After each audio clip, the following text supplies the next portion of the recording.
రెండవ పాయింట్ ఏంటంటే కృతజ్ఞతార్పణలు కలిగి మనము కృతజ్ఞతార్పణలు చెల్లించాలి.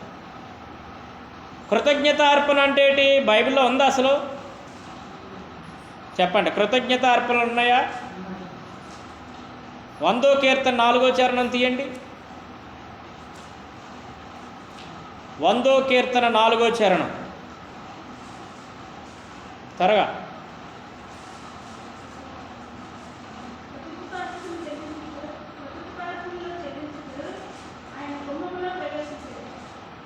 దేవునికి స్తోత్ర. ఏం అర్పణలు అంటే ఇవి? కృతజ్ఞతార్పణలు. ఏం అర్పణలు?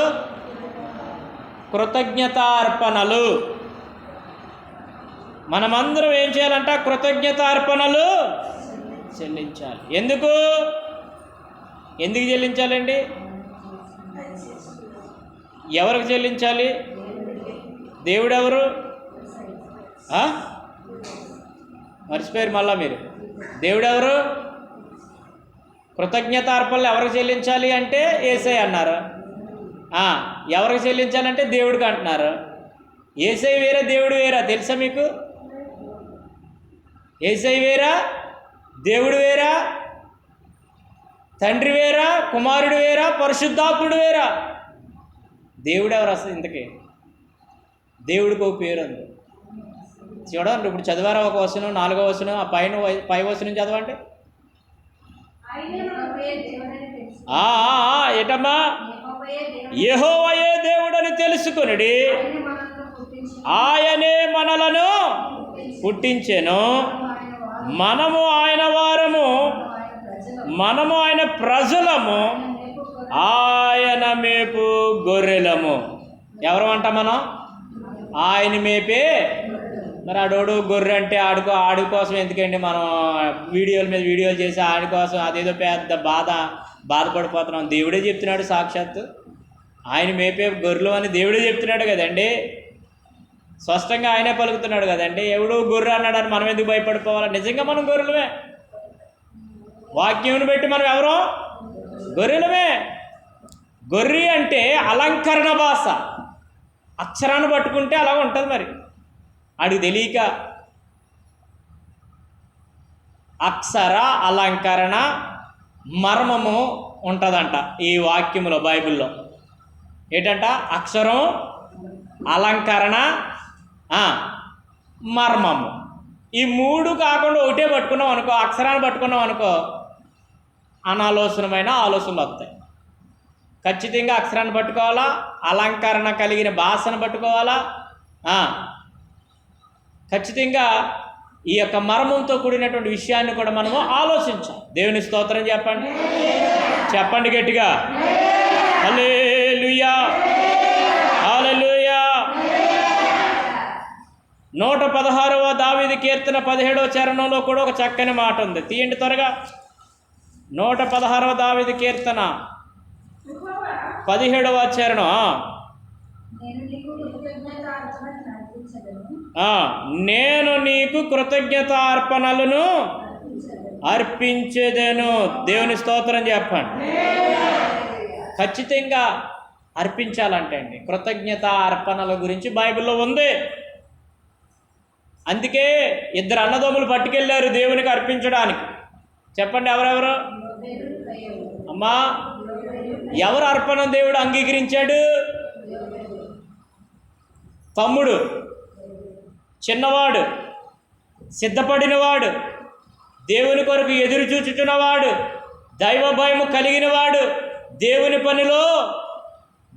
పనే ప్రాముఖ్యంగా ఎంచుకున్నవాడు, పట్టుదలతో ఉన్నవాడు, ప్రయాసపడుతున్నవాడు అర్పణను ఏం చేశాడు? దేవుడు అంగీకరించాడు. ఏమేంటి అన్నయ్యది ఎందుకు అంగీకరించలేదండి? తమ్ముడు ఇస్తున్నాడు కాబట్టి నేను ఇవ్వాలి కదా అనుకున్నాడు. తమ్ముడు చెప్తున్నాడు కాబట్టి నేను చెప్పాలనుకున్నాడు. ఎవరికి? దేవుని దగ్గరికి వెళ్ళి వగలుమాలు ఏడుపులు ఎడుతున్నాడండి. నిజంగా కాదు, నిజమైన కన్నీరు రాలేదు, నిజమైన ఆనందంతో కాదు, నిజమైన చేతులతో కాదు, నిజమైన హృదయంతో కాదు, నిజమైన మనసుతో కాదు. దేవునికి ఇవ్వడానికి ఎందుకు అంత అనాలోచనంగా ఆయన ఇచ్చాడో తెలియదు, కానీ అందుకే దేవుడు ఏం చేయలేదు, దాన్ని ఆ అర్పణను అంగీకరించలేదని బైబిల్ ఉంది, ఖండితంగా ఉంది. లక్ష్య పెట్టలేనని ఉంది. దేవుని స్తోత్రం చెప్పండి. ఏం పెట్టలేదు? లక్ష్య పెట్టలేదంటే అండి. ఈరోజు నిన్ను నీ అర్పణను లక్ష్య పెడుతున్నాడా? ఆ అర్పణ లక్ష్య పెట్టేటప్పుడు ఫస్ట్ నిన్ను లక్ష్య పెట్టాలి. దేవుడు ఇస్తున్న మనసును లక్ష్య పెడతాడు, హృదయాన్ని లక్ష్య పెడతాడు. హృదయాన్ని లక్ష్య పెట్టినప్పుడు నీ అర్పణ దేవునికి లక్ష్యమవుతుంది, దేవుని సన్నిధికి చేరుతుంది. అర్పించడం గొప్పతనం కాదు, అర్పించే మనసు గొప్పగా ఉండాలి. దేవుని స్తోత్రం చెప్పాలి. దేవుని స్తోత్ర. హల్లెలూయా. అర్పించదును దేవా సమర్పించదును. పాడుతున్నాం కదా, పాడుతున్నావా? పాడుతున్నటువంటి మనము అర్పించేదును దేవా సమర్పించదును. నిజంగా ఏ మనసుతో సమర్పిస్తున్నాం మనం, ఏ మనసుతో అర్పిస్తున్నాం మనం, చాలా జాగ్రత్తగా మనం ఇస్తున్నటువంటి ఆ మనస్సు, అర్పిస్తున్నటువంటి హృదయాన్ని చూచుచున్న దేవుడు. అందుకే ఏబేలు మనసు ఏం చేసింది? దేవునికి ఇష్టమైంది. అన్నయ్య మనసు తమ్ముడు మనసేమో ఇష్టమైంది, అన్నయ్య మనసు కష్టమైంది. కనుక దేవుడు ఏమన్నాడు? పట్టుకుపోరా బాబు అన్నాడు, అంగీకరించలేదు. ఈరోజు అది ఎగ్జాంపుల్ చూపిస్తున్నాడు మన అందరికీ. అందరు అర్పణలు దేవుడు తీసుకోడు. నువ్వు దేవుడికి అని ఇస్తే తీసుకుంటాడు. ఇంటి దగ్గర తీసేటప్పుడు ఏమంది ఇవ్వాలా? అననీయ సప్యరాలు ఏం చేశారు? అర్పించడానికి కట్టుకొచ్చారు. అపోస్తులు పాదాల దగ్గర పెట్టడానికి వచ్చారు. కానీ దేవుడు ఏమన్నాడు? పరిశుద్ధాత్మను మోసపుచ్చుటకు మీరెందుకు ఏకీభవించారు? దేవుని స్తోత్రం చెప్పండి. హల్లెలూయా, హల్లెలూయా. ఏకీవిస్తుంటారండి కొన్నిసార్లు. కొందరు ఏకీవించరు, కొందరు ఏకీవిస్తారు. ఏకీవించలేని మనసును చూస్తున్న దేవుడు. దేవునికి ఏదో నిత్యజాలు వెలువెల్లాడిపోతుంటారు. అందుకే కొంతమంది రహస్యంగా ఇస్తానంటారు. రహస్యంగా ఇచ్చిన వారు దేవుడు కూడా రహస్యంగా దీవించేస్తుంటాడు. దేవుని స్తోత్రం. హల్లెలూయా.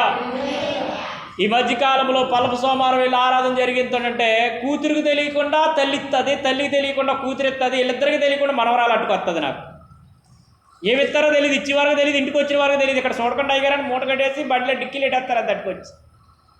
మీకు అర్థమవుతుందా? ఏమిస్తే మీకు ఎందుకండి? ఇంటికి వెళ్ళాక చూసుకోండి, ప్రార్థన చేసుకొని అడక్కండి. ఏమి ఇచ్చారేంటి, అది ఇస్తున్నారేంటి, ఇది ఇస్తున్నారు అడక్కండి. దేవుడి కుడి చేతి ఇచ్చింది ఎడం చేతికి తెలియకుండా ఇమ్మన్నాడండి. దేవుని స్తోత్రం చేస్తాం. మనమైతేనో కాగితం ఇప్పి, అయ్యారండి ఇదిగానండి నేను అనుకున్నానండి, సంఘం అందరూ ఉన్నప్పుడు, ప్రార్థన అవుతున్నప్పుడు, వాక్యం అవుతున్నప్పుడు, ఆరాధన అవుతున్నప్పుడు మధ్యలో లేచి వచ్చేస్తుంది ఒక్కొక్క అమ్మ. దేని కొరకు ఎత్తుంది ఇవిడి? అందరూ చూడాలన్నట్టుకు వస్తుంది. లేకపోతే పాటర్ గారు నా గురించి చెప్పాలన్నట్టుకు వస్తుంటారు కొందరు. మీకు అర్థమవుతుందా? ప్రత్యేకమైన కానుక ఇచ్చామనుకో, ప్రత్యేకంగా దేవుని కోసం తీసామంటే ఆ ప్రత్యేకత ఎలా ఉండాలో కుడి చేతితో వేసింది ఎడం చేతికి తెలియకుండా జాగ్రత్త తీసుకొని కానుకలు పెట్టి వేసేయడమే. అంతేగాని ప్రత్యేకంగా కట్టుకొచ్చి పాస్టర్ గారి చేతిలో ఎట్ట అవసరం లేదో. అర్థమవుతుందా మీకు? మీకు అర్థమవుతుందా? అర్థమవుతుందా? మాట్లాడతా లేదు, అందుకు నాకు డౌట్ అవుతుంది. దేవునికి స్తోత్ర, దేవునికి స్తోత్ర, దేవునికి స్తోత్ర. హల్లెలూయా. కృతజ్ఞతార్పణలను మనం ఏం చేయాలంట? రెండో మెట్టులో ఉన్నాం. మొదటి మెట్టు అయిపోయింది అబ్బాయి ఒత్తిలోకి, రెండో మెట్టులో ఉన్నాం. కృతజ్ఞత అర్పణలు అర్పించాలి. ఫర్ ఎగ్జాంపుల్, దేవుడు నాకు చూపించింది, నేను మా తండ్రికి నాకు జరిగిన ఒక సిచ్యువేషన్ జ్ఞాపకం వస్తుంది. బయట విషయాలు నేను చెప్పను, కానీ నా తండ్రికి నాకు ఒక సిచ్యువేషన్ జ్ఞాపకం వస్తుంది. కృతజ్ఞత అర్పణ గురిండే నిజంగా దేవుడు నేను ఇస్తున్నటువంటి నా అర్పణను తీసుకుంటాడా అని ఒకరోజు నేను ప్రశ్న వేసుకున్నాను దేవుని దగ్గర. అప్పుడు దేవుడు నాకు బయలుపరిచాడు. ఒకానొక దినమున నీ తండ్రి నీకు జరిగిన సంభాషణ నీకు జ్ఞాపం చేస్తానని దేవుడు జ్ఞాపం చేశాడు కల్లో. ఒకరోజు మా అమ్మగారు మా నాన్నగారు స్వార్థకి వెళ్ళారు. నేను ఉండేవాడిని, ఇద్దరేమో హాస్టల్లో ఉండేవారు, ఇద్దరేమో డాడీ దగ్గర ఉండేవారు.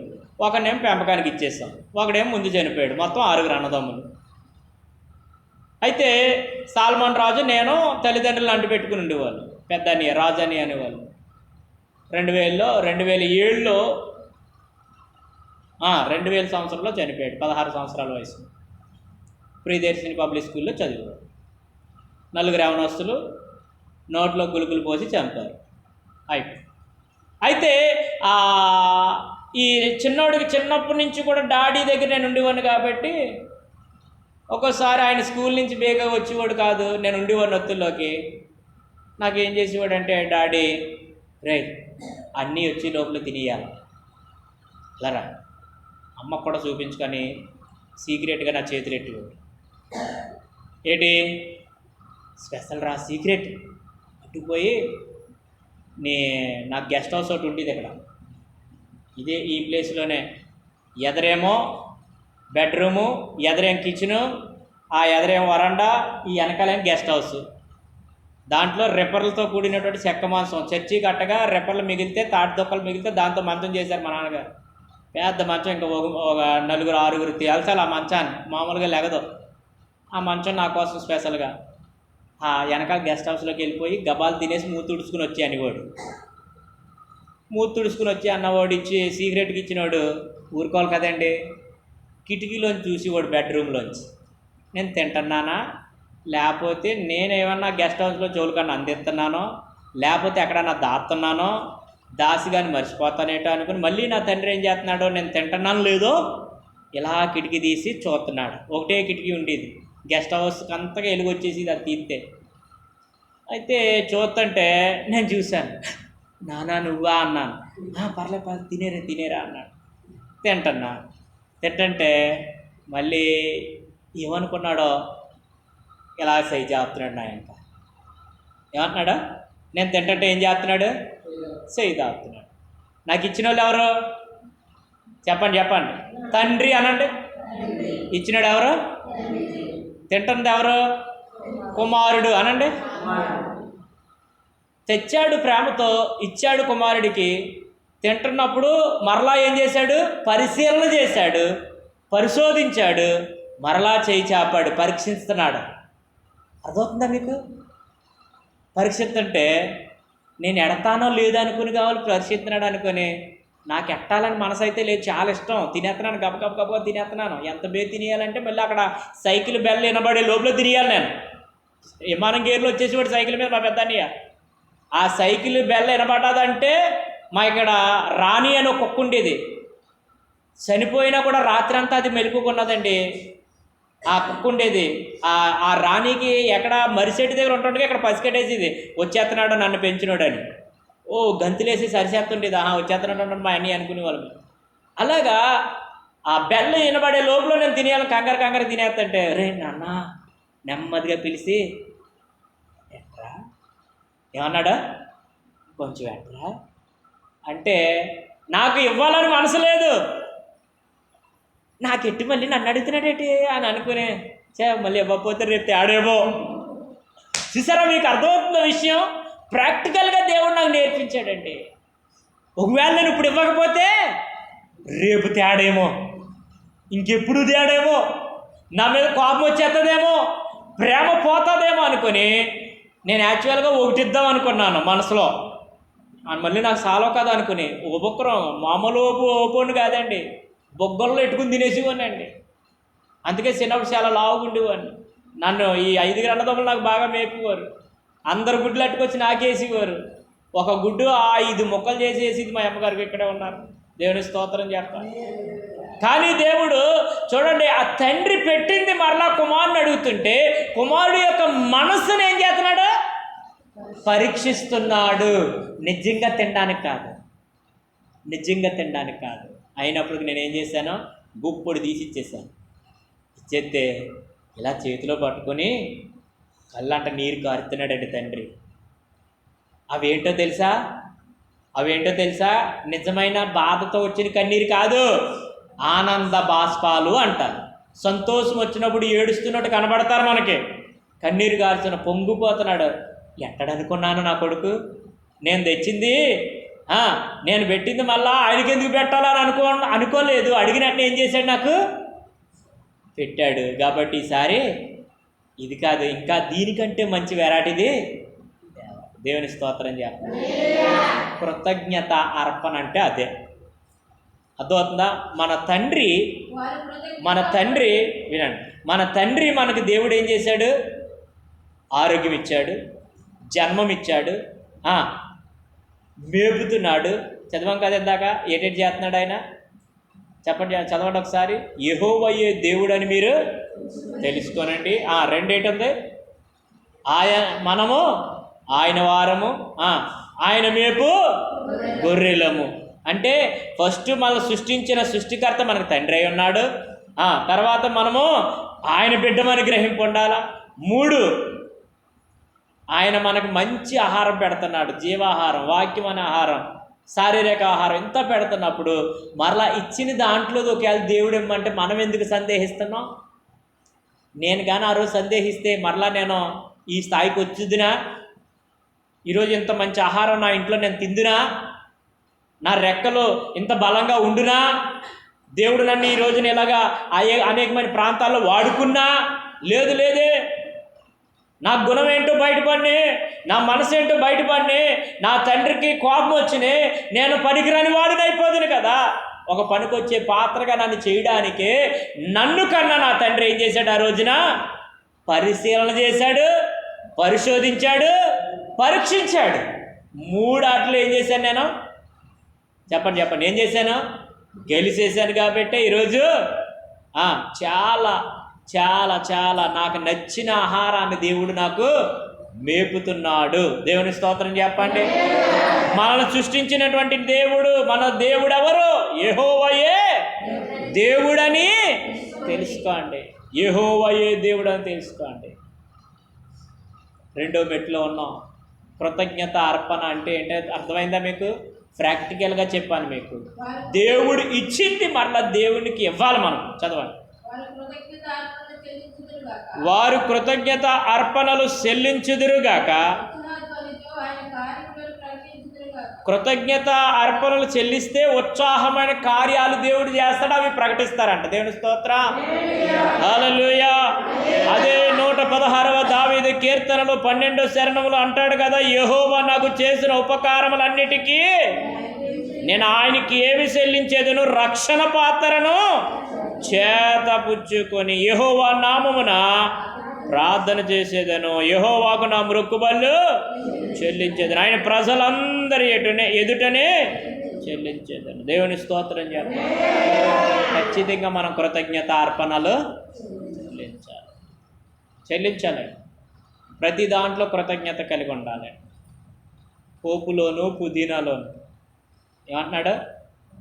పోపులోను పుదీనాలోను దేవుడు ఊరికినే మనం చేసేస్తే, మనం ప్రార్థన చేసేస్తే ఇచ్చాడు. చాలామంది ప్రార్థన చేస్తారేమని, ఆకాశవాకిని లిప్పేసి పట్టజాలనంత విస్తారమైన దీవెనలు కుమ్మరించేయండి ప్రభువా. నువ్వేమో దేవుడు ఏమంటున్నాడు? ఆయన కార్యాన్నేమో నువ్వు చెప్పవు, కృతజ్ఞత కలిగి ఉండవు. కార్యాలు చేస్తున్నా దేవుడు ఎన్నో గొప్ప కార్యాలు మన జీవితాలు చేస్తాడు. ఆయన కార్యాలు ఏ రోజు కూడా ఆయనకి చెప్పం, ప్రభువా నువ్వు చేసావనే కృతజ్ఞత కలిగి ఉండవు. 2వది కృతజ్ఞత అర్పణ ఇవ్వకుండా ఏమడుగుతున్నాం మనం?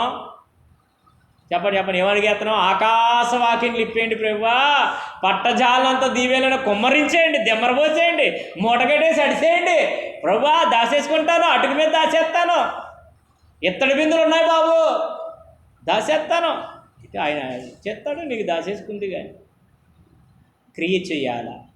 క్రియలతో కూడిన కృతజ్ఞత కలిగి మనం ఉంటే ఖచ్చితంగా దేవుడు ఏం చేస్తాడు? మననే దీవిస్తాడండి. అర్పణలు చాలా రకాలు ఉన్నాయి. అందులో ఒక అర్పణ 2వ మెట్లో మనం నేర్చుకుంటున్నాము. ఈ అర్పణ పేరు కృతజ్ఞత అర్పణ. అనండి అందరూ కూడా చెప్పండి కృతజ్ఞత అర్పణ. ఈ కృతజ్ఞత అర్పణ దేనికి సంబంధించింది? మనసుకు సంబంధించింది, మనిషికి సంబంధించింది కాదు. మనిషికి ఇస్తే అది ఎందుకు పనికిరాదు. ఒక సాటి మనిషిగా నిన్ను సృష్టించిన సృష్టికర్త అయిన దేవునికి కృతజ్ఞత పూర్వకమైన పూర్ణ మనసుతో ఇచ్చే అర్పణే ఈ కృతజ్ఞత అర్పణ అలాగిచ్చినవాడు ఏబేలు. దేవుని స్తోత్రం. హల్లెలూయా, హల్లెలూయా. అలా తెచ్చినవాడు యాకోబు తండ్రికి. దేవుని స్తోత్రం. చెప్పింది అమ్మ, కానీ తెచ్చింది ఎవరు? చెప్పండి. చెప్పిన మాటకు లోబడ్డాడు, పరిగెట్టాడు అంతే. ఆడెప్పుడో వస్తాడు, అడవుల్లో కొండల్లోకి బాణ పట్టుకుని వెళ్ళాడు. అది దొరికేది ఎప్పుడు, తెచ్చేది ఎప్పుడు, ముసలోడు తినేది ఎప్పుడు, దీవించేది ఎప్పుడో. ఉండో, నాకు అమ్మ ఆలోచించింది కాబట్టి పరిగెట్టేస్తాను. నేనేం చేస్తాను, నా తండ్రి నన్ను కన్నాడు కాబట్టి కృతజ్ఞత కలిగి పరిగెట్టి నేను గబగబా చేస్తాను, స్పీడ్గా చేసేస్తాను. ఒక్కొక్కరు వృద్ధాప్యంలో ఉన్నప్పుడు మన తల్లిదండ్రులు అడుగుతుంటారు ఏదైనా. అడిగినప్పుడు ఏం చేయాలా? డబ్బులు లేవని కానీ, నాకు అవ్వదని కానీ, నేను తేనని కానీ, ఓయ్ నాకేనేంటి వాళ్ళు ఉన్నారు కదా వాళ్ళకి చెప్పాను కానీ, ఎలాంటి కబుర్లు ఎప్పుడు ఆడకూడదు. అది కృతజ్ఞతాహీనత అంటారు. కృతజ్ఞతాహీనత. కృతజ్ఞత కలిగి ఉండడం అంటే ఖచ్చితంగా ఉన్నా లేకపోయినా అప్పన్నా చేసి ఏం చేయాలట? మనల్ని కన్నందుకు వాళ్ళ రుణం మనము ఉన్నప్పుడే. చచ్చిపోయినప్పుడు ఎటేస్తావు ఫోటో దగ్గర, చచ్చిపోయినప్పుడు ఎటేస్తుంటారు, బాక్సులు అట్టుకొచ్చేస్తుంటారు. బాబోయ్, ఎప్పుడు కని వినలేని స్వీట్ కొనుక్కొస్తారండి బాబు. కళాకాండ అంట, బొబ్బట్టు అంట, దెబ్బట్టు అంట. ఓయ్ బాబోయ్, ఏటి అట్లు స్వీట్లు, పళ్ళు. ఆరోగ్యంగా ఉన్నది ఎప్పుడూ ఒక యాపిల్ పండు అట్టుకెళ్ళి కొండో మహానుభావుడు బాబు. ఆలకెత్తన సమయంలో కంఠంలో ఊపిరున్నం చేపు ఒక ధాన్యం పండు అట్టుకెళ్ళడు, ఒక కమలా పండు అట్టుకెళ్ళడు, ఒక యాపిల్ పండు అట్టుకెళ్ళడు. ఫోటో దగ్గర ఎట్టడానికి తెస్తాడు. పొట్లాలు కవర్లతో అట్టుకొచ్చేస్తుంటాడు. తింటాడా ఫోటోవు? అందుకే ఆరోగ్యం ఉన్నప్పుడే అందుకే నేను చెప్పాను కదా, ఏం చెప్పాను పోయిన శుక్రవారం? భక్తులు చెప్పాను కదా. భక్తుల్లో మొదటి భక్తి ఏంటి? కొద్దిగా నోరు తిరగదు కాబట్టి కొద్దిగా కష్టం కొద్దదే అమ్మా. సరి పలకండారా. పితృభక్తి. ఏ భక్తి? పితృభక్తి. పితృభక్తి కాదు, పితృభక్తి. పితృలు అనగా పితరులు, తల్లిదండ్రులు, కన్నవారు, జన్మమిచ్చిన వారు. గనుక పితృభక్తి చూపించాలి, కృతజ్ఞత కలిగి ఉండాలి. వాళ్ళకు కూడా మనం జన్మమిచ్చినందుకు, భూమి మీద ఉన్నప్పుడే, కంఠంలో ఊపిరి ఉన్నప్పుడే, ఆరోగ్యం ఉన్నప్పుడే, వాళ్ళకి అవసరత ఉన్నప్పుడే. అర్థమవుతుందా? ఖచ్చితంగా ఏం చేయాలా? కన్నవారిని చూడరండి కొంతమంది, బయట వాళ్ళని చూస్తున్నట్టారు. అర్థమవుతుందా? అందరినీ చూస్తారు, ఇంట్లో వాళ్ళు పక్కన వేస్తుంటారు. ఇంకేం చేయాలి? వాళ్ళ గురిండే చెప్తుంటారు. వీడికి ఏ భక్తి లేదు చెప్పండి? ఆ అమ్మకి ఏ భక్తి లేదు? పితృభక్తి లేదు. తల్లిదండ్రులు వద్దు, అన్నదమ్ములు వద్దు, రక్త సంబంధులు వద్దు, బయట వాళ్ళ గురించి చెప్తుంటాడు అంత పొడుగు. ఇంకెంచేపు అక్కడే చెప్తుంటాడు. ఆడికి ఆ భక్తి ఉంది, ఏం చేస్తాం మనం? బయట వాళ్ళ భక్తి. దేవుని స్తోత్రం. అర్థమవుతుందా? ఖచ్చితంగా పితృభక్తి అనేది ప్రతి మనిషికి ఉండాలి, ప్రతి దేవుని బిడ్డకు ఉండాలి. కనుక ఎన్నో మెట్లో ఉన్నాం మనము? 2వ మెట్లోకి వచ్చాం, 3వ మెట్టులోకి వెళ్ళిపోతున్నాం. దేవుని స్తోత్రం చెప్పండి, చెప్పాలి గట్టిగా. నదంటూ లోకానా ఏది లేదయ్యా, ఒకవేళ ఉందంటే నీవిచ్చినదే ప్రభువా, నీదే నీదే నీదే నీదే. ఎవరిదంట? మనకంటే ఏమి లేదు ఇక్కడ. ఉందా? దేవుడిచ్చి దేవునికి ఇవ్వడానికి ఎందుకండి మనము ఎందుకో ఇంకా ఆలోచిస్తుంటున్నాం. దేవుడిచ్చింది దేవుడికి ఖచ్చితంగా ఇవ్వద్దంటారు చాలామంది. మీ ఆవిడే ఇవ్వద్దంటారు, మీ ఆయన ఇవ్వద్దంటాడు, మీ అప్ప ఇవ్వద్దంటారు, మీ చెల్లి ఇవ్వద్దంటారు, మీ అన్నీ ఇవ్వద్దంటాడు, మీ అత్త ఇవ్వద్దంటారు, మీ ఏరకోడ ఇవ్వద్దంటారు. ఎవరెవరో అడ్డబండలు వేస్తుంటారు. కానీ నువ్వు దేవుడిదని ఒకసారి తీసిన తర్వాత ఖచ్చితంగా దేవుడికి ఇచ్చేది చూడు. అర్థమవుతుందా? వద్దన్న వాళ్ళందరూ కూడా మూడుల్లో మిగిలిపోతారు. ఇచ్చిన నీవు సిగిరించేస్తుంటావు. దేవుని స్తోత్రం, దేవునికి స్తోత్రం. దేవునికి ఇవ్వడమే. అది దేవుందని ఒకసారి తీసిన తర్వాత ఇంకా అందులో చెయ్యి పెట్టడానికి వీలు లేదు. పెట్టి నష్టపోయిన దినాలు చాలా సాక్ష్యాలు మనం వింటున్నాం. కనుక మనం ఒకసారి దేవుందని అనుకున్న తర్వాత మరలా దాన్ని ఆపడానికి వీలు లేదండి. మందంటూ ఏమీ లేదు ఈ లోకంలో. దేవునికి స్తోత్రం చెప్పండి. హల్లెలూయా, హల్లెలూయా. ఈరోజున దేవాది దేవుడు 2 మెట్లు గురించి చెప్పాడు. మొదటి మెట్టు ఏంటంట? చెప్పాలా? అన్ని విషయములో దేవుని చేసిన కార్యాలన్నీ కూడా తలపోసుకుని కృతజ్ఞత స్తుతులు కలిగి ఉండాలి. రెండో మెట్టు ఏంటంట? దేవుడిచ్చినవి మరలా దేవుని తండ్రి అని దేవునికి ఇవ్వడానికి కృతజ్ఞత అర్పణగా పూర్ణ మనసుతో ఇవ్వాలి. అర్పించేటప్పుడు ఎలాగివ్వాలా? పూర్ణ మనసుతో ఇవ్వాలి. సొనుక్కుంటా, గొనుక్కుంటా, తిట్టుకుంటూ, ఏం చేసుకుంటూ, మూలుక్కుంటూ ఇవ్వకూడదు. మంచిది ఇవ్వాలి, శ్రేష్టమైంది ఇవ్వాలి, విలువైంది ఇవ్వాలి, ఘనమైంది ఇవ్వాలి, ఆరోగ్యమైంది ఇవ్వాలి, అందరికంటే గొప్పది ఇవ్వాలి. దేవుని హృదయానికి తాకాల, దేవునికి నచ్చాలని విచ్చార్పణ. ఒక ఆవిడిచ్చింది. ఏంటంటే కోడిని ఇచ్చింది. తిమ్మరాయిపేటలో మా నాన్నగారు సైకిల్ మీద సేవ చేసేవారు. తిమ్మరాయిపేట నుంచి పెదపాడు ఒత్తిలోకి తోవలో చచ్చిపోయింది. అది అయిగోరండి, మొట్టమొదటి కోడిపుంజి పిల్ల అండి. చాలా పెద్ద జాతి అండి ఇది. అర్జెంటుకి ఇంటికి వెళ్ళి అంటే మీరు మాత్రమే కోసుకుని తినేయండి. ఎవరంట? కొవ్వులకి ఒక ముక్క కూడా ఎట్టకండి, అయ్యగారు చాలా మంచిదండి, వెళ్ళి వెళ్తుంటే కోసేయండి. బాబు అదేంటి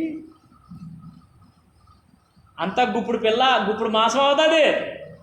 అదేంటంట? వెళ్ళి వెళ్తుంటే మీరు మాత్రమే కోసుకుని తినేయండి, చాలా పెద్ద జాతి అన్నది. మరి మధ్యలో ఎందుకు చచ్చిపోయిందమ్మా?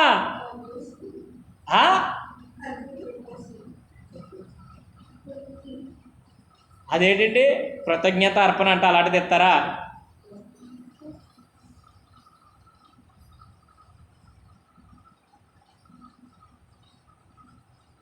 ఆదివారం రోజున అయ్యగారు గంట కొడితే, పండగ రోజున పాస్టర్ గారు డ్రమ్ము కొడితే, ప్రార్థనకి రారంటమ్మా ఓ అమ్మలార, ప్రార్థనకి రారంటమ్మా.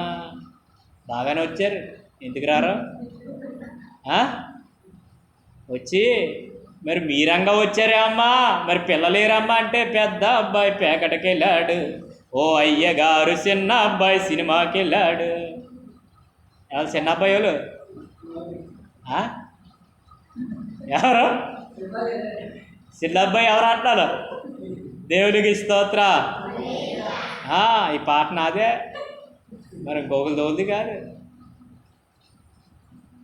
పెద్ద అమ్మాయి పీతలకి వెళ్ళింది, అయ్యగారి చిన్న అమ్మాయి చేపలకి వెళ్ళింది.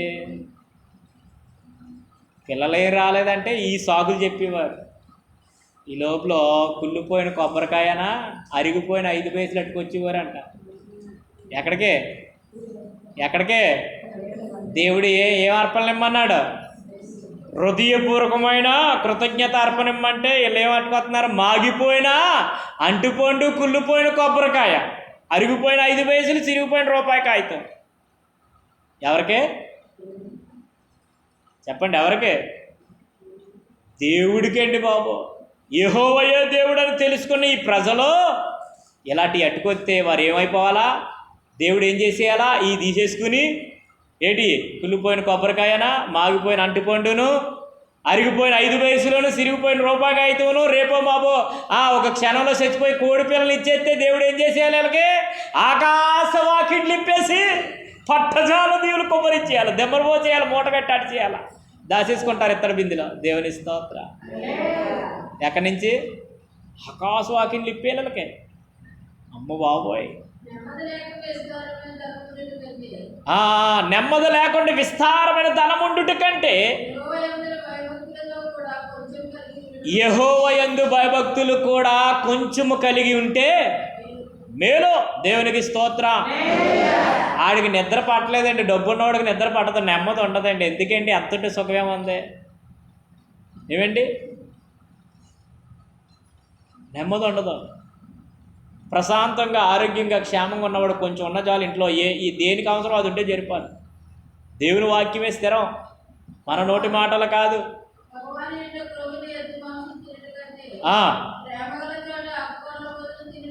అది ప్రేమ ఉన్న దగ్గర ఆకుకూరతో బువ్వ తింటే చాలండి, ఉడకలేని తోటకూరతో బువ్వ పెట్టినా పర్లేదు. ప్రేమ ఉన్న దగ్గర తినేస్తాం, భలేకొందాం అనుకుంటాను. పగోడి దగ్గరికి వెళ్ళి కొవ్వినిది మంచిది ఏంటంట, కొవ్వినటువంటి జాయింట్లు తిన్న సుఖం ఉండదండి. అరుగుదల నాకు రాదు, మధ్యలోనే తేడా కొట్టేద్దాం ఇంజిన్. హల్లెలూయా అండి. తోవలోకి ఇలాగ ఇంకా ఆ గడప దాడుతులోకి ఇంజిన్ ఏమోడేస్తుంది, ఇంజిన్కి రిపేర్ వచ్చేస్తుంటుంది. దేవుని స్తోత్రం, హల్లెలూయా. కనుక దేవుని బిడ్డలారా చాలా జాగ్రత్తగా వినాలి. వినవలసింది ఏంటంటే 3వ మెట్టులోనికి వచ్చేస్తున్నాం మనం. 3వ మెట్టు దావీదు కీర్తన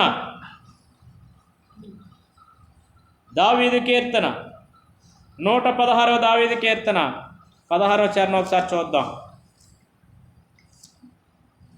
ఇందాక చదువాం కదండి, ఒకసారి తీయండి.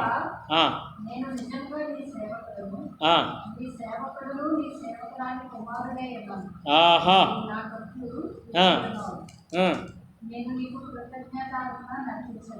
నిజముగా అంటున్నాడు ఏంటంటే అక్కడ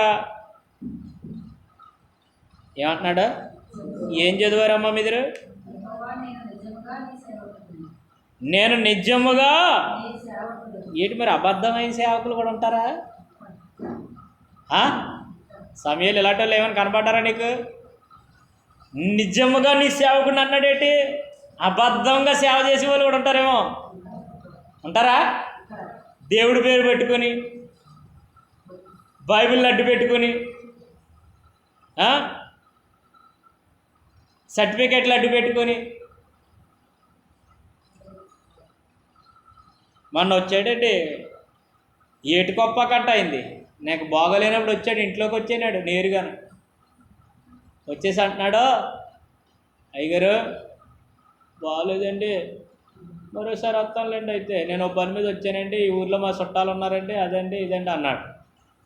అసలు ఏంటయ్యా నువ్వు వచ్చిన పని ఏంటి? రెండు కూర్చోండి, నీకు బాగోపోతే ఇలా మాట్లాడతాను రా. నెమ్మదిగా మాట్లాడుతుంటే ఒక కుర్రోడు ఉన్నాడండి, ఢిల్లీలో ఉన్నాడండి, డాక్టర్ గారండి, చాలా బాగుంటాడండి. ఇగో కావాలితే ఇగో చూడండి, ఫోటో చూడండి, అమ్మ బాబోయ్ చాలా అందగాడండి, వీరుడండి, సూర్యుడండి, సుక్కల్లో చంద్రుడండి, ఇంకా అందులేదండి, ఎంత లేదండి, బోల్డ్ ఆస్తి ఉందండి, బోల్డ్ భూమి ఉందండి, కాపులు కులమండి, అదండి ఇదండి. కుర్రోడు మాత్రం మంచి ఫాస్ట్ గారండి, సేవ చేస్తూ డాక్టర్ జాబ్ చేస్తున్నాడండి. ఢిల్లీ నుంచి విశాఖపట్నం వచ్చేస్తాడండి, అవసరమైతే పెళ్ళి అయితే ఇక్కడికి వచ్చేస్తాడండి అంటున్నాడు. తీర్రా బాబు, ఇన్ని చెప్తున్నాడు. ఎందుకు ఎవరండి కుర్రోడు తల్లి ఎవరు, తండ్రి ఎవరు, ఏ ఊరు, ఎక్కడంటే మా అబ్బాయి అని అన్నాడు.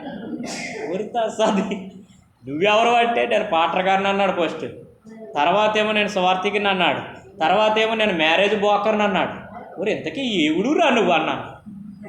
నా కోపం వచ్చేసి ఇలాగే మాట్లాడాను, ఇంతకీ ఎవడురా నువ్వు?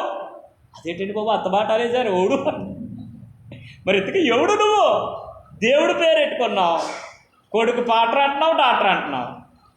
ఏమంటున్నాడు? పాటర్ వేరే డాక్టర్ వేరే కదా అంటే, పాటర్ డాక్టర్ ఒకటేనా? అందుకే ఏమంటాడు ఇక్కడ, చదవండి ఒకసారి మరలా. యెహోవా నేను నిజముగా నీ సేవకుడును. నేను అలాగే అడుగుతున్నాను ఈ మధ్యలో, ప్రభువా నిజమైన సేవకుడు ఉండాలయ్యా. ఇన్నాళ్ళు మేకలు మేపి ఉన్నాయ్యా, ఇన్నాళ్ళు కోళ్ళు వెనకాల తిరిగి ఉన్నాయ్యా, కోడి పీతులు వాసనలో బతికి ఉన్నాయ్యా, దోమలు కూడా జ్వరం తెచ్చుకున్నాను బాబు. నాయన నిజమైన సేవకుడు ఉంటానయ్యా, నీ సేవ చేసుకుంటాను బాబు, నువ్వేం చెప్తే చేస్తాను బాబు, నువ్వు ఎక్కడ పిలిస్తే అక్కడికి వెళ్తాను బాబు. అర్ధరాత్రి పేదలైనా అవరాత్రి పేదలైనా ఇంక నీ పనే తప్ప వేరొక పని నాకు వద్దు నాయన అంటే చాలు. దేవుడు తిప్పేస్తున్నాడు, పిలిచేస్తున్నాడు, చాలామంది చేత నడిపించేస్తున్నాడు. నన్ను చూసి చాలామంది ఏడిచేస్తున్నారు, కుళ్ళిపోతున్నారు. పాటర్ గారులే ఒక గ్రూప్ ఉంది మాకు, నాతో ట్రైనింగ్ అయిన గ్రూప్లో ఉంటే ఫోటో పెట్టానండి, ఇలాగా పలానా నన్ను పిలిచారని ఆ పాంప్లెట్ పెడితే, దేవుని పరుకే వెళ్ళేవాడికి ఇన్నేం అవసరం లేదో అని పెట్టాడని మెసేజ్.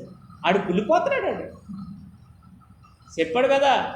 అప్పుడు నేను ఎట్టానంటే, నీకు నచ్చితే ప్రోత్సహించు, నువ్వు నిజమైన సేవకుడు అయితే. ఇలాగ పెట్టాను. నేను ఏమన్నాడు దేవుడు? నేను చదవండి నేను నిజముగా నీ సేవకుడును. దేవుని స్తోత్రం చెప్పండి. మీ సేవకులు నిజమైన సేవకులేనా? ఇద్దరునా? ఎవర్రా డౌట్ అవుతుంది మీకు? తేడా ఉంటే చెప్పేయండి, పర్లేదు. నిజమైన సేవకులమేనా మేము? నిజమైన పాటరామేనా అమ్మగారు? ఉత్తుత్తు పాటరామగానా? ఉత్తుత్తు పాటరగారులు గానా? చెప్పాడు, తేడా ఉంటే పర్లేదు. మార్చేస్తారు అమ్మగారు. ఆవిడకి నచ్చిన వాళ్ళు ఎవరు పెట్టుకుంటారు. మా బోధ మీకు అర్థం అవ్వకపోతే, మీ బాధలు కానీ పోకపోతే ఎందుకు మరి? నిజమైన సేవకుడే ఉండాలి మీకు. ఉత్తుత్తు సేవకులు వాక్యం చెప్తున్నాను నేనండి, వాక్యాన్ని బట్టి మాట్లాడుతున్నాను, అర్థం చేసుకో. నేను నిజమైనో కాదో నాకు తెలియదు, కానీ నన్ను మాత్రం చాలా మందిని పిలిచేస్తున్నారు, దేవుడు నడిపిస్తున్నాడు, వాడుకుంటున్నాడు, అక్కడ అద్భుతాలు జరుగుతున్నాయి. దేవునికి స్తోత్రం. అప్పుడు నాకు వచ్చేసింది ఒక ధైర్యం, ప్రభువా నేను నిజంగానే సేవ చేస్తున్నాను అనే ధైర్యం వచ్చింది. ఈరోజు అంటున్నారు, బాబు నువ్వు మా ఇంట్లో అడుగు పెట్టిన కానించి, మా ఇంటి దగ్గర ప్రార్థన ప్రారంభించిన కానించి మా కష్టాలు పోయాయి, మా ఇబ్బందులు పోయాయి, మా సమస్యలు పోయాయి, మా రోగాలు పోయాయి, మాకు ధనం వస్తుంది, మేము దీవించబడుతున్నామండి అయ్యగారు, మేము బలం పొందుకుంటున్నాం అయ్యగారు, ఆత్మవాక్యంలో ఎదుగుతున్నాం అయ్యగారు, మీరు మానేయకండి అయ్యగారు, ప్రతి వారం వచ్చేయండి అయ్యగారు అంటున్నారు ఈరోజు. అప్పుడు నాకు వచ్చింది ఒక ధైర్యం, ఈ వాక్యం జ్ఞాపకం వచ్చింది. ప్రభువా నేను నిజంగా సేవకు నేనేమోనయ్యా, నన్ను నిజంగా నేను నాలుక నువ్వు నిలబెట్టేసావయ్యా, నేను నిజంగా ఇప్పటికి ఇంతకాలం నన్ను బలపరిచేసావయ్యా, నీ సేవ చేసే కృప నాకు ఆ భాగ్యాన్ని ఇచ్చేసావయ్యా అని నేను చాలా సంతోషించాను. దేవుని స్తోత్రం చెప్పండి, చెప్పండి, చెప్పండి. హల్లెలూయా, హల్లెలూయా. ఇంతకీ దేవుని సేవ నిజంగా చేస్తే ఆయన అంటున్న మాట ఏంటో తెలుసా? చదవండి అక్కడ.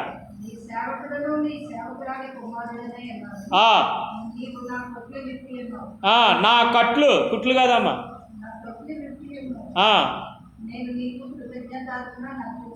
ఎందుకు అర్పించాలంట కృతజ్ఞత అర్పణ? చెప్పండి, చెప్పండి. ఎందుకు? 3వ మెట్టు ఎక్కాలంటే మన కట్లు ఇప్పబడాలి అనండి అందరూ కూడా. 3వ మెట్టుకు ప్రాముఖ్యం ఏంటంటే కృతజ్ఞతలో భాగం. ఖచ్చితంగా మన అందరి కట్లు విప్పబడాలి. ఇంకా కట్టబడ్డాం, ఆర్థికమైన పరిస్థితులతో కట్టబడుతున్నాం, అనారోగ్యం అనే బలహీనతతో కట్టబడుతున్నాం, భయంకరమైన రోగములతో కట్టబడుతున్నాం, నిందలనే కట్లు ఉన్నాయి, మనకి అవమానాలనే కట్లు ఉన్నాయి, ఆవేదన అనే కట్లు ఉన్నాయి. యేసునామములో ఈ కట్లన్నీ ఏం చేయబడాలా? చెప్పండి, ఈరోజు రాత్రి విప్పబడునుగాక అనండి అందరూ కూడా, విప్పబడునుగాక. ఖచ్చితంగా దేవుడు ఇప్పే దేవుడు, ఇప్పే దేవుడు అండి, ఇప్పే దేవుడు. ఇప్పడండి, ఇప్పడానికి దేవుడు ఇద్దరిని పిలిచాడు. పిలిచి, రే బాబు ఆ ఊరిలోకి వెళ్ళండి. ఊరిలోకి వెళ్ళిన వెంటనే ఎదురుకుంటా చెట్టు పక్కన ఒక 2 జంతువులు కట్టేసి ఉన్నాయి. ఆ 2 వాటిని ఇప్పుకురండి. ఎవరన్నా అడిగితే ఎవరికి కావాలా? చెప్పండి, చెప్పండి, ఎవరికి కావాలా? యేసుకు కావాలని చెప్పండి. యేసు ప్రభు మమ్మల్ని పంపించాడని చెప్పండి. ఆయనకు అవసరం అని చెప్పండి. నీవు నేను ఆయనకు అవసరం, ఆయన పని ఆయనకు ఉపయోగపడాలి. మనం ఆయన ఇప్పిన తర్వాత ఆయన పనే చేయాలండి. ఏమండి, అంతేనా? చచ్చిపోవలసి నన్ను బ్రతికించాడు కాబట్టి ఆయన కృతజ్ఞతగా బ్రతకమనే కదా. ఏమేనంటే ఎన్నో అపాయాలు వచ్చినా నన్ను తప్పించాడంటే ఆయన కృతజ్ఞత కలిగి బ్రతకమనే కదా. ఆయనకి ఇష్టంగా బ్రతికితేనే కదా. నా కట్లు ఇప్పాడు, నా ఇబ్బందులు తొలగించాడు, నా అవమానాలు తీసేశాడు, నా నిందలు తీసేశాడు, నా అప్పుల సమస్యల నుండి విడిపించాడు, నన్ను మోసం చేసిన వారి యొక్క మనోభావాలను మనోనేత్రాలు తెరిచేలా చేశాడు. ఆయన సేవ చేయడానికే కదా. ఆయన సేవలో ఆనందం, ఆయన సేవలో సంతోషం, ఆయన సేవలో సమృద్ధి, ఆయన సేవలో ఇబ్బందులు ఇక్కట్లు వచ్చినప్పుడు అవి ఆనందంగా దేవుడు మారుస్తానన్నాడు కదా. క్రీస్తు విషయమైన నింద చెప్పండి గొప్ప భాగ్యముగా ఎంచుకోమన్నాడు కదా.